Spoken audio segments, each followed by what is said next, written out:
बच्चों, आज हम लोग क्लास 6 के चैप्टर नंबर 11 जिसका नाम है तिवारी का तोता, जो कि सुदर्शन के द्वारा लिखा गया है, यानी कि इसके कवि का नाम सुदर्शन है। तो इसी चैप्टर का सभी सवाल का उत्तर देखेंगे और सभी प्रश्नों का उत्तर एक एक करके देखेंगे। तो सबसे पहले वस्तुनिष्ठ प्रश्न, यानी कि एमसीक्यू टाइप क्वेश्चन होगा। आप अपना बुक में देखिए, उसमें टिक लगाना है जो सही है उस पर।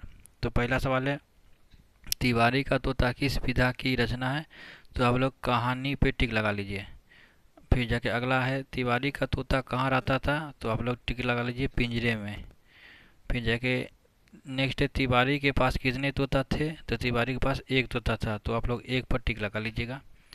उसके बाद है, तिवारी के तोते के पास दूसरा दूसरा तोता कहाँ से आया? तो दूसरा तोता जो है वो जंगल से आया था। आप लोगों ने कहानी में पढ़ा ही होगा, तो आप लोग जंगल पर टिक लगा लीजिए। इसके बाद जाके सवाल है, पिंजरे का तोता किस कारण मरा? तो पिंजरे का जो तोता था वो सीख से घाव हो जाने के कारण मर गया था।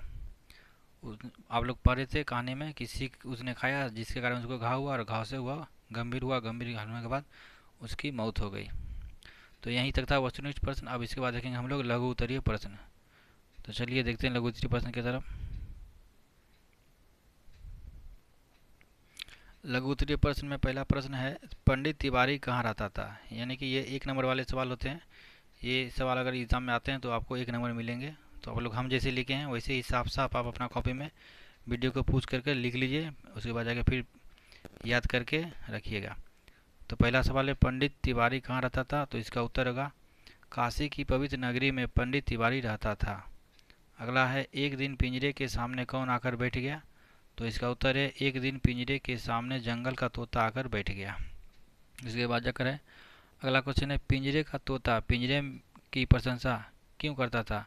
तो इसका जो उत्तर होगा वो उत्तर होगा आपका, पिंजरे का तोता पिंजरे की प्रशंसा इसलिए करता है क्योंकि वह पिंजरे में रहता है एवं उसी में बैठे बैठे उसका मालिक खाना देता है और पास वाले घर में रहने वाली बिल्ली से उसकी सुरक्षा भी करता है। इसीलिए जो है पिंजरे का तोता पिंजरे की प्रशंसा करता है। अगला है, पंडित तिवारी के बेटे ने पिंजरे में क्या डाला? तो इसका उत्तर आप लोग लिखिए, पंडित तिवारी के बेटे ने पिंजरे में लोहे का एक सीख डाला और इसी सीख के कारण तोता का जो है वो मौत भी हुआ था। तो इसका यही उत्तर होगा, घ का। इतना ही आप लिख लीजिए। इसके बाद अगला प्रश्न देखिए।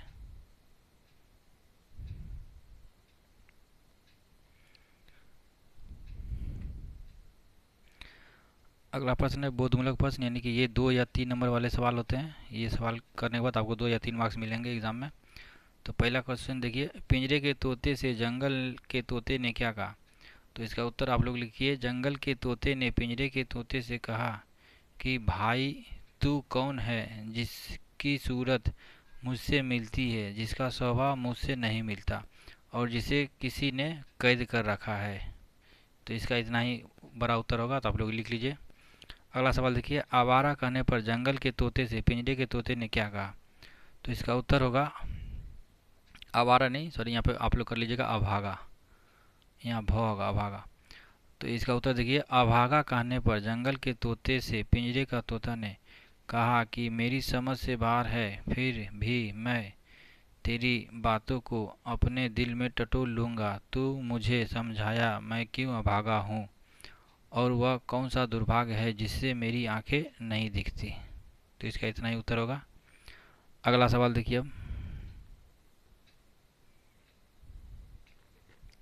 नेक्स्ट ग नंबर क्वेश्चन है, पिंजरे के तोते ने अपने मालिक को मेहरबान एवं स्वयं को खुशकिस्मत क्यों कहा? तो इसका उत्तर आप लोग लिखिए, पिंजरे का तोता ने कहा कि मैं समझता हूँ कि मेरी किस्मत खुश है क्योंकि मेरे मालिक का मुझ पर मेहरबान है और यह मेरी खुशकिस्मती है कि उसने मुझे यह पिंजरा बना दिया, वरना कौन मुझे पानी पिलाता, कौन मुझे दाना देता, कौन रात के अंधेरे में मुझे बचाता और कौन मुझे बिल्ली से बचाता जिसके मुंह में दांत और पंज में नाखून होता है। अगला सवाल देखिए, मालिक का कहना ना मानने पर पिंजरे का तोता का क्या हाल हुआ? तो इसका उत्तर लिखिए, मालिक का कहना ना मानने पर पिंजरे का तोता को घायल होना पड़ा, गंभीर पीड़ा सहना पड़ा और अंततः जान से हाथ भी धोना पड़ा। तो हम जैसे लिखे हैं वैसे ही आप लिख लीजिए। अगला सवाल देखिए, मरे हुए तोते की आत्मा ने जंगल के तोते को चूड़ी देने की बात क्यों कही? तो इसका उत्तर आप लोग लिखिए। इसका उत्तर होगा मरे हुए तोते की मरी हुई आत्मा जंगल के तोते को चूड़ी देने की बात इसलिए कहा क्योंकि उसने एक कैदी को छुड़ाया और मुर्दे को जिंदा किया था। बस इतना ही लिखिए आप। अगला सवाल देखिए 4 नंबर। तेरी आज़ादी का रंग मुर्दा हो गया और तेरी आंखें अंधी हो गई, इसका आशय स्पष्ट करना है। तो इसका आशय लिखिए आप लोग। इस पंक्ति का आशय यह है कि पिंजरे के तोते का रंग मुर्दा हो गया था, वह यह नहीं देख पा रहा था कि गुलामी और आज़ादी में क्या अंतर है। नेक्स्ट और आखिरी क्वेश्चन है, तिवारी का तोता शीर्षक कहानी का क्या उद्देश्य है? तो इसका उत्तर लिखिए। तिवारी का तोता के रचनाकार सुदर्शन जी है। सुदर्शन जी ने इस कहानी में आज़ादी और गुलामी में अंतर बताया है। फिर गुलामी में मालिक का बात सुनना पड़ता है, जबकि आज़ादी में मन के मुताबिक चलते हैं, और हम लोग को इसलिए आज़ादी का महत्व समझना चाहिए और सुख हो या दुख आज़ाद ही रहना चाहिए। तो यहाँ तक इसका उत्तर है। इसके बाद हम लोग देखेंगे भाषा बोध। तो चलिए भाषा बोध को देखते हैं।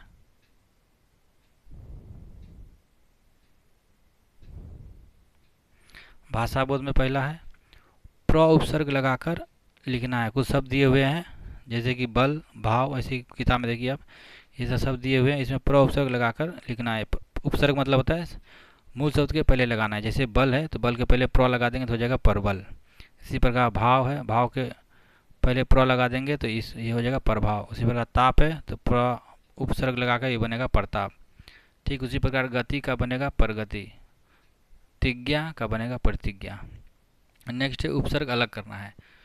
क में उपसर्ग लगाना था जबकि ख में उपसर्ग अलग करना है। तो सुगंध को उपसर्ग अलग करेंगे सुगंध में से तो बनेगा सु प्लस गंध। वैसे ही लिखना है, सेम जैसे हम लिखे सु प्लस गंध, एग्जाम में भी ऐसे ही लिखना है।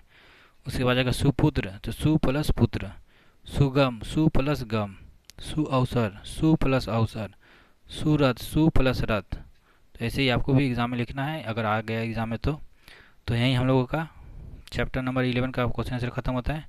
तो चलिए मिलते हैं अगले चैप्टर के साथ। तब तक आप लोग इसको लिख के रिवीजन करके याद कर लीजिएगा।